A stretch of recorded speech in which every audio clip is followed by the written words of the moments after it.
أولئك لهم جنات عدن تجري من تحتهم الأنهار يحلون فيها من أساور من ذهب ويلبسون ثيابا خضرا من سندس واستبرق متكئين فيها على الأرائك نعم الثواب وحسنت مرتفقا. Suratul-Kahfi, Surah number 18, ayat number 31. Ulaika, those people. Lahum jannatu adnin. They have the gardens of Aden, which in the English language we normally say Eden, the gardens of Eden or the Garden of Eden. Tajri min tahtihimul anharu. Tajri min tahtihimu al-anharu. So tajri is the verb, she flows, here it flows, and what is the it? The subject is al-anharu. The rivers, it's in the plural form, the rivers flow. Min tahtihimu. So, from underneath them. Because the gardens, what is this them referring to? It is referring to the gardens, jannatu. So it's in the plural. So the home is referring to the plural, them. I mean, the home which is them is referring to the gardens, jannatu. So that is why it's there. But when we speaking in the normal flow, because there is a which, I mean, what do you say? How do I say it? Home. So Jannat is being referenced by whom. So if we translate those people, they have the gardens of Eden. The rivers flow from right underneath them. It doesn't sound, free-flowing English. It's okay English. It seems that we are connecting a full sentence by phrases when putting a comma. So we normally reference it by which rather than saying they, them again and again. So what we can do over here is since the Gardens of Eden is already being referenced, we want to put the word which, whom, them, which over here, but we cannot put the word which because which is not being referenced directly. So from right underneath which the rivers flow. So the construct wise this is the case, and then it proceeds is yuhallawna, they will be adorned, fiha, in it. Now here, why is it then? It is considering the Gardens of Eden as one unit. So Eden as one unit. That is why it is referencing it as in it. That is in reference to Eden. So what is happening over here is very simple. The first whom, which is them, which we have referenced by which. The them translation also okay. The sentence structure will be the normal sort of sentence structure.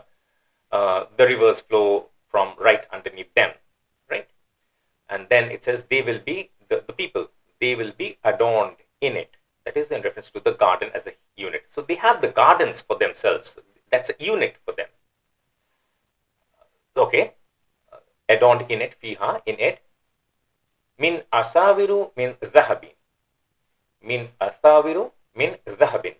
So from bracelets from gold. Now this is not a natural way of speaking English.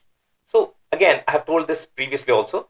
Prepositions can be translated with the word which best fits in the context in that language. So with bracelets made of gold. I could have written with bracelets of gold, that is also fine. But this of, we want to minimize the use because this is our way of indicating an idafa construct. So which we know, right? The messenger of Allah. So that's sort of a construct. Okay. So with bracelets, so min is with, asaviru bracelets, min made of, dhahabin is gold. So they will be adorned with bracelets of gold. Wa yalbasuna, and they will wear, libas, yalbasuna, the verb form, they will wear, thiyaban, garments, khudran, green, so green garments, mawsuf sifa. So the adjective will come first in the English language. Now, min sundusin wa istabrakin, made from sundus and istabrak. Now, I normally don't prefer to use Arabic words. I mean, I normally try, because this is a translation, I try to avoid Arabic and I try to translate in the target language, in this case English, as much as possible. But sometimes it gets very tricky, and it is best in those cases to leave those words as is and then explain what it means with the use of brackets, which I have done over here. Because you will see for yourself why it will become so sort of complicated to explain sundus and istabrak in a free-flowing sentence. Okay, so min sundusin wa istabrakin. So green garments made from sundus and istabrak. Now, what is happening over here? So both sundus as well as istabrak, if you see, then it is silk. Now, how do you translate it? Made from silk and silk? It doesn't make that much of a sense. Why not use the word silk only once then? So here, I'll have to give some analogy, but let me try to explain a little bit further before giving you an analogy. So, sundus is thin silk and istabrak is thick silk. Okay. Now, the analogy may not fit exactly. Okay, let's first do the English and then we'll move ahead with the analogy. Thin silk in the sense fine silk, and thick silk in the sense rich silk fabric brocade woven with gold thread. Now, this analogy, as I said, it's not directly in relation to the upper garment or the lower garment. It's not that, but I'm explaining, for example, shirt and pant that we normally wear. So the shirt is of a material which is thinner in that sense, and the pant is of a material which is thicker in a sense. Sundus does not refer to the upper garment, and istabrak does not refer to the lower garment. It's not the case. But I'm trying to give you an explanation. If both are silk, then what is this thin silk and thick silk doing over here? And again, thin silk, as I said, is fine silk, and istabrak, thick silk, in this case connotes a rich silk fabric brocade woven with gold thread. So that is the meaning. Now, if I were to translate directly into the English language without any brackets, that could have been done, but hear me out. And they will wear green garments made from fine silk and rich silk fabric brocade woven with gold thread. Sounds a bit odd. So that is why I had to use this. Okay, let's proceed. Muttaqi'ina, reclining. Fiha, in it. In it is reference to the Eden. Reference to Eden. In it. Then it says, ala al-ara'iki, on the couches. Reclining in it on the couches. Ni'ma thawabu. So ni'ma thawabu. This is again an expression. This is a phrase. This is an expression. And expressions, sort of like proverbs, idioms. So an expression needs to be understood as an expression. An expression needs to be translated as an expression. I think we have already encountered similar usage, bi'isa and sa'at, something like that in one of the previous verses. So we know what we are talking about. Now, ni'ma thawabu, how excellent is the outcome. Wa hasunat murtafakan, and how beautiful is it as a resting place. Murtafakan I've explained already. I'll not go into the details. Resting place per se is not the exact correct rendering. So we need to explain it through the rest. So exact same concept we have explained, so we are not going to much details. You can refer to the previous video where we discuss murtafakan and you will get the thing what I'm trying to say.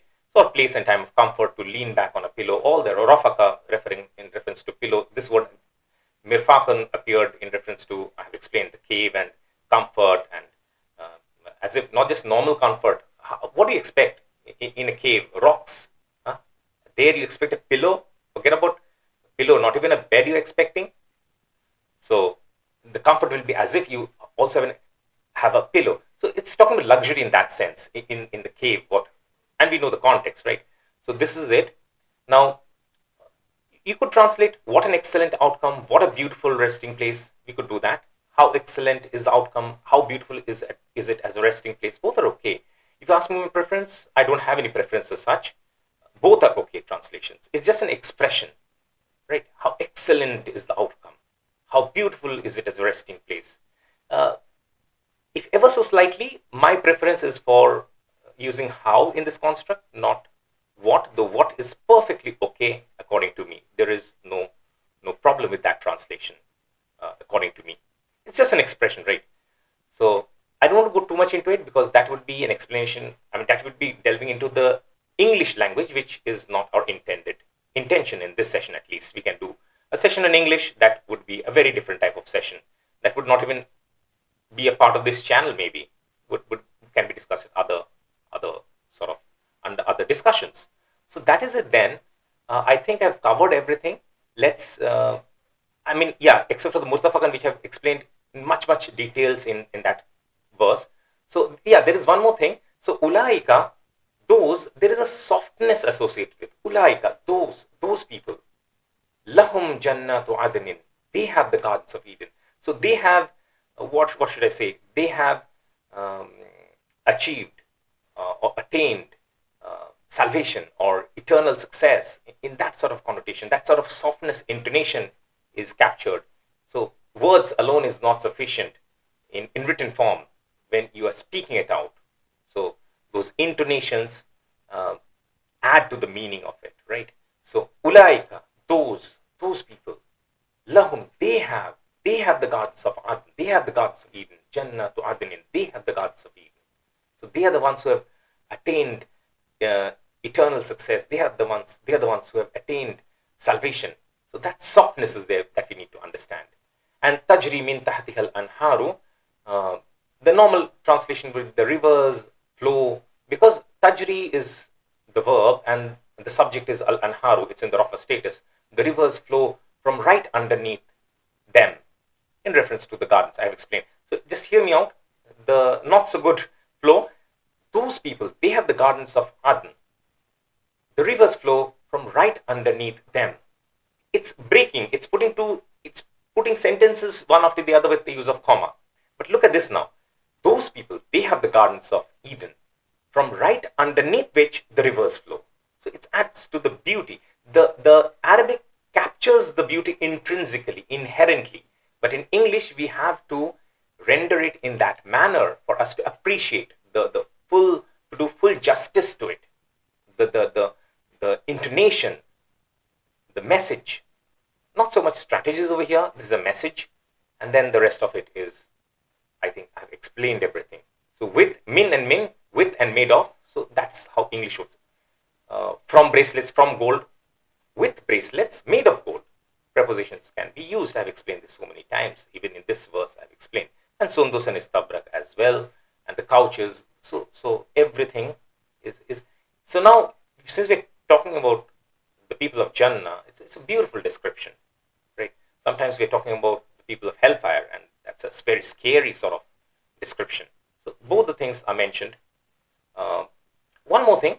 So the story number 1 was from verse number 9 to verse number 26, and the next 5 verses, verse number 27 to 31, this verse is the message number 2 or intermediary message 1. So verse number 2 will mark the beginning of story number 2.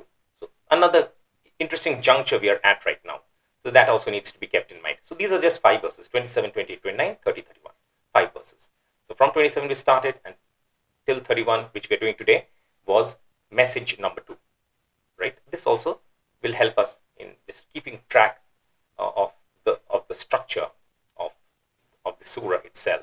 So we'll read it once so that we can appreciate the beauty of the language of Allah subhanahu wa ta'ala, and we have tried our best to capture the essence as well. The essence and the intonation and the message. The message, obviously, in addition to the message, the intonation and hence the essence of it. So, ulaika lahum jannatu adnin tajri min tahtihimul anharu yuhallawna fiha min asawira min dhahabin ويلبسون ثيابا خضرا من سندس واستبرق متكئين فيها على الأرائك نعم الثواب وحسنت مرتفقا. Those people, they have the gardens of Eden, from right underneath which the rivers flow. They will be adorned in it with bracelets made of gold, and they will wear green garments made from sundus, thin silk, that's fine silk, and istabrak, thick silk, that is rich silk fabric brocade woven with gold thread, reclining in it on the couches. How excellent is the outcome, and how beautiful is it as a resting place or place and time of comfort to lean back on a pillow. We'll read it once more without the brackets, and in some of the places I'll use the Arabic word because we already explained that. Those people, they have the gardens of Eden, from right underneath which the rivers flow. They will be adorned in it with bracelets made of gold, and they will wear green garments made from sundus and istabrak. reclining in it on the couches. How excellent is the outcome, and how beautiful is it as a resting place. And what a beautiful passage this is.